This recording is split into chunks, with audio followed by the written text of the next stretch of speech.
What if humans suddenly developed the ability to see exactly when and how others would die? At first, it was chaos. The glowing numbers hovering above everyone's heads. Date, time, cause, visible only to other humans. No mirrors revealed your own fate. People quit jobs when they discovered their boss's imminent heart attack. Marriages dissolved upon seeing a spouse's distant demise, decades away. Insurance companies collapsed overnight. Then came the ethical dilemmas. If you saw someone would die tomorrow in a car crash, were you obligated to warn them? What about the child with only months to live? The dictator with decades? A black market emerged. People paid fortunes to know their death dates, hiring photographers to capture the floating numbers they couldn't see themselves. Some formed communities based on death dates, finding comfort among those with similar fates. Others avoided all human contact, terrified of knowing too much. Scientists discovered the predictions were immutable.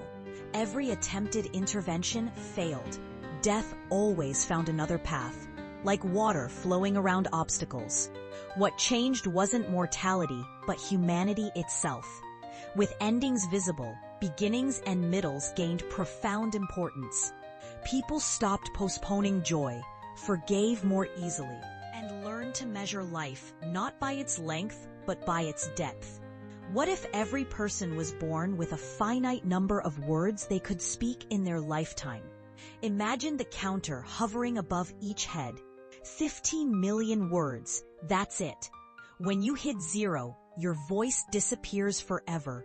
How would we communicate differently? Children taught to treasure each syllable.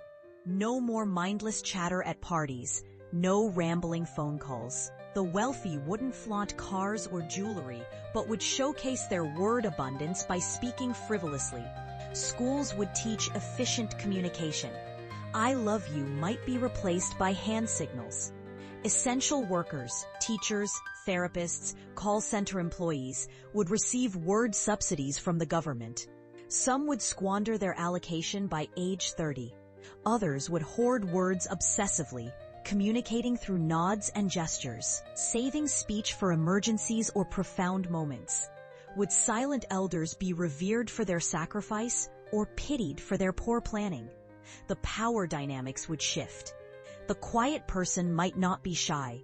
They might be rich with untapped verbal currency. Religious leaders would debate, is silence divine or wasteful? Imagine deathbed scenes where family members gather around, waiting for final, precious words from a loved one who's been mute for decades.